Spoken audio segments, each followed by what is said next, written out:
Welcome to the latest episode of Hanging Out with the Monkey, the official podcast of OddsMonkey, the number one match betting service in the world. Joining me again today is Ricky from OddsMonkey. Hiya. And we're delighted to welcome a new member of the team this week, Steve from OddsMonkey. How are you doing, Steve? Very well. How are we doing, chaps? All good, sir. Good. So, well, I think we'll all be in a good mood today, having watched some amazing football in midweek. Only one place to start our conversation is the Champions League. An amazing 2 days. Two teams overturning massive odds of over 20 to 1 to make it through. Firstly, Ricky's beloved Liverpool, overcoming Lionel Messi's Barcelona. And last night, Spurs doing just as well, getting the better of Ajax. And it's the Ajax game I wanted to talk about, really, lads, because we talk about on the podcast a lot of times about 2-up and stuff and how it is the golden egg for match bettors, so to speak. And last night was the perfect storm, wasn't it? In if you back the right team for match bettors. Ricky, talk us through last night. How would, in theory, someone have taken on the 2-up last night? Well, first of all, I'm disappointed we're not talking about the night before, but as you've brought last night up. We will get back to almighty Liverpool, don't we? We'll get back to plenty. That's fine. No, just to briefly explain the 2-up, it's you back and lay a team at the qualifying bookmaker, which is Paddy Power at 365. Back and lay a team to win in match odds for as low qualifying loss as possible, and hope they take a 2-0 lead and it gets overturned. That's the easiest in and out method for that. And last night, Ajax, if you'd backed and laid them, they went 2-0 up early doors. You could have probably taken a small profit at that stage, or if you let it run totally, it was a full turnaround with Tottenham coming back to 2-8 and then grabbing that late winner. So it's Steve, we understand you did attempt the 2-up last night. Please tell us you chose the right team. I did attempt the 2-up, and attempt is the right word. I backed Tottenham and laid Tottenham, and I didn't make a penny on that. So thanks very much for reminding me. So that's unlucky, isn't it? And Steve, why wouldn't you? Is there a temptation on a night like last night to cover both Ajax and Spurs? Is that something you normally do, or not something you'd never do? Or unfortunately, when I was looking and placing the bets, the odds weren't available. So if the odds were available when I was looking, I certainly would have backed, say, Tottenham at Bet365 and Ajax over at Paddy Power to sort of cover both outcomes. But the odds just weren't quite in range on the Ajax side of things when I was looking. So Tottenham were the ones in front of me. Tottenham were the one I backed. And they had a great result. But ultimately, they let me down. And that's the thing with this, guys, isn't it? People, the 2-up's great, and we hear a lot of people having success stories, but don't go reaching, isn't it? Know your limits as well, isn't it? With this, you can don't spend all your pot trying to search for these 2s up, isn't it? It's like you did, Steve. It's a good example, isn't it? You were focused on the odds and you picked it. You didn't go stretching yourself looking for to cover both angles when you didn't need to.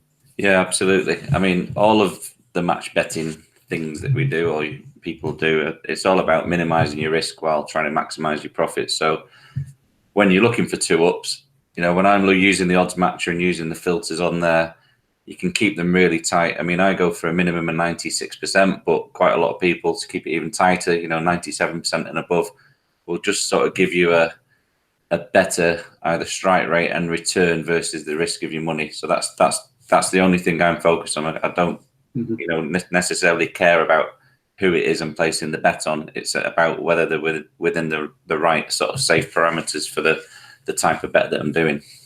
Yeah, and that's the and obviously, Rick, all these things we're talking about, they're all covered on the site, aren't they? All the rules and pitfalls and stuff on the forum and the offers. It's all the info's there, isn't it, for people? It's all there. The different methods of trading out on the goals are all there. There's a very extensive thread.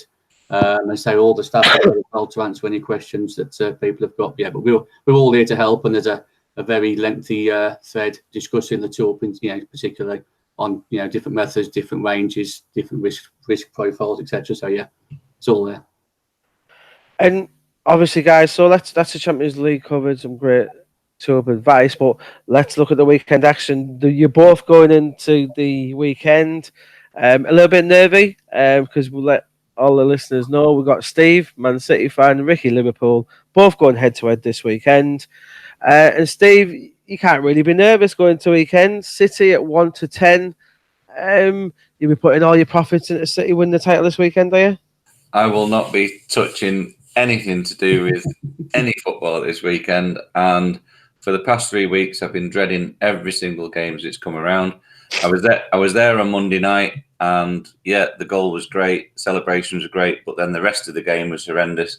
And even after the final whistle, this week leading up the waiting period is just an absolute nightmare. I can't see past, a City win. However, you only got to look at the results for the last couple of nights to know that. Yeah, I was just going to say, isn't it, football in the Premier League is anything but predictable, isn't it? So that's a great way to look at it, isn't it? You can't rely on anything. And Rick, it's 6 to 1 Liverpool for the title. That's not a bad little price, isn't it, for a little 50p each way, or 50p punt, I should say. It's not. Is any Ricky money going Liverpool this weekend? I'd if I were going to be parting with any money, I'd want a bit more than 6 to 1 on that. But as you say, the last 2 nights, if they've shown you anything, anything is possible. But yeah, it's been a painful few weeks for both sides. I think watching the other team perform and continue to perform. But I think the results on Tuesday has kind of taken that edge off it a little bit. Now that we know we're still fighting, it was a couple of days ago you thought all this effort and there's probably going to be no reward at the end of it, but now it's we're in the final of the Champions League, and you never know. And obviously the games this weekend will remind the listeners they're not ideal setup either for the Liverpool comeback, because you're at home to Wolves, Ricky, who are playing brilliantly this season. We're going for 7th. They will probably qualify for Europe, given how well the European clubs are doing in Europe themselves. And City are away at Brighton. But as Steve said, you can never tell, can you, really, with these things? But you'd rather have an easier game, Rick, than Wolves at home. Yeah, first of all, any home game you should feel confident in. But on paper, on the face of it, we have probably got the more difficult of the 2 games, and we are probably more likely to drop points than City are. But, 1 game, who knows? Brighton defend, keep it. The only thing I can see is, any chance of Brighton getting anything would be a 0-0. I don't think they've got the players to necessarily hurt City too much, but they can defend like crazy. A bit of luck here and there. Never say never. You never know. And obviously a lot of the things in the Premier League this weekend, the relegation battle's done. Top 4's done, barring a minor miracle for Arsenal. But the Golden Boot is still up for grabs here, chaps. We've got Mohamed Salah sat on 22. And then another 3 players sat on 20. Aguero, Aubameyang and Mane. And Salah, clearly, he missed midweek through injury, but we think he's going to play, don't we, Rick? So 1 to 3 is very short. Steve, would you fancy Aguero at 7 to 2 to come from behind? Maybe bag a hat-trick on the South Coast?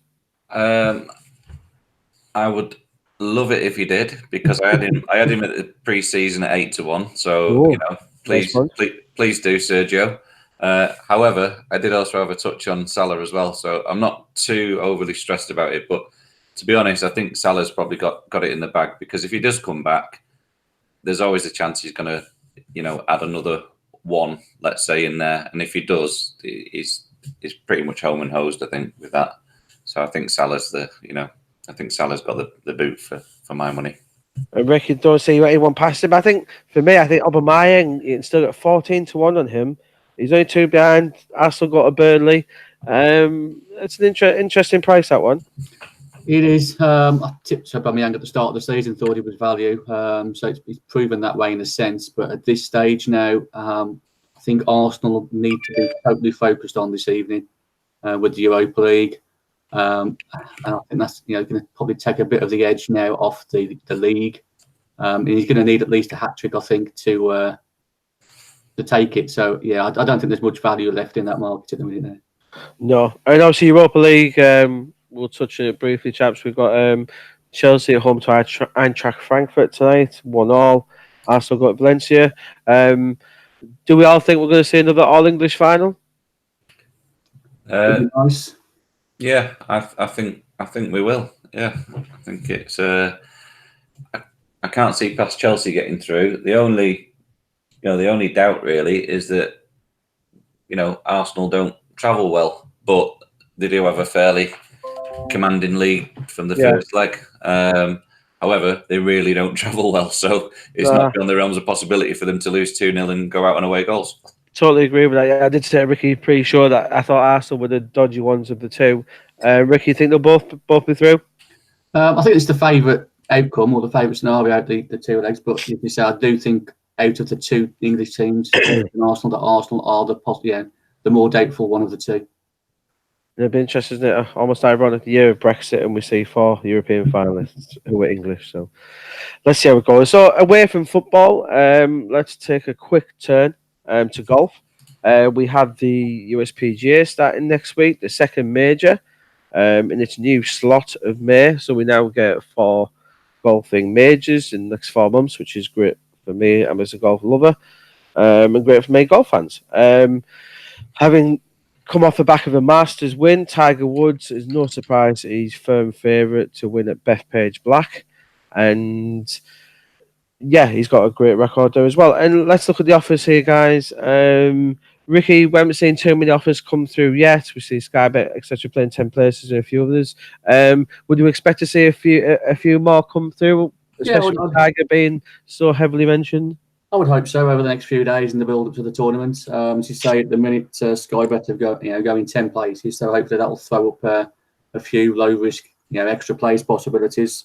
I think Cole are going 7 places at the minute as well, but hopefully we'll get a couple more, throwing the extra plays stuff. But looking back at the Masters, I'm hoping we'll get some similar offers that come through from that, and they revolve around, a particular player perhaps. Back and lay a particular player to win, and you get a refund as a free bet if they win. You've got the bookies do tend to do. I don't know, they deliver fresh offers almost on a daily basis over the 4 days to try and keep people's interest there, don't they? Yeah, I mean, Tiger Woods being having the victory last time out, you hopefully get a few offers revolving around him.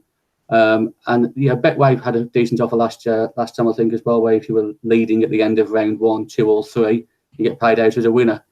So that's pretty good, yeah. Pretty decent offer. Steve, will you be keeping a close eye on Tiger next week? I will. I'm going to follow the money. Just to touch on what Ricky said, I mean, I had a look back at the Masters tournament recently, and 56 different bookmakers paid extra places on that tournament. So if we get a similar amount for this one, there's going to be plenty of profit to be had from the extra place matcher and all the stuff that goes with that. For the tournament, I'm going to follow the money. So James Aducci, the man who won sort of $1.2 million on Woods winning the Masters. The biggest win in Vegas. He's gone back in and he's put 100 grand of his winnings on Woods to win the Grand Slam this year at odds of 100 to 1. Wow. So on that basis, I'm going to go with Woods to win the PGA. And obviously that sounds like he's punching nothing, but the tournaments where they're being held this year, with the exception of the Open because it's going to Portrush, which Tiger's never played, he does have a great record at these other ones. Bethpage Black, which is where the PGA is coming next week, which is actually a public course, believe it or not. Tiger won the US Open here in 2002. Then the other major, which was held here in 2009, the US Open again, he came 6th. So Tiger loves this track as well. So bear that in mind, guys. And Phil Mickelson finished top 6 as well in these last 2. So although Tiger, he may not seem good value, he does love this place. So it's one to bear in mind, isn't it? And as you said, Steve, plenty of bookmakers offering different things. But again, keep an eye on the website. All the offers will be updated every day, won't they, on the site? They will be. So please keep an eye out there, guys. So, guys, thanks for joining us again. We will be back later this month for another podcast when we'll be covering the French Open in more detail, and we'll be taking a look at the Cricket World Cup, Women's Football World Cup, and obviously I know Steve and Ricky are dying for Love Island to start again next month, so we'll be taking a quick look at that as well. And then the Nations League as well. It's going to be a busy summer of sport, isn't it, guys? But keep an eye on the forums, everyone. Keep letting Ricky and Steve know all your thoughts, and they can help you on the forum. But thanks again for joining us, guys, and we'll catch you later on in the month.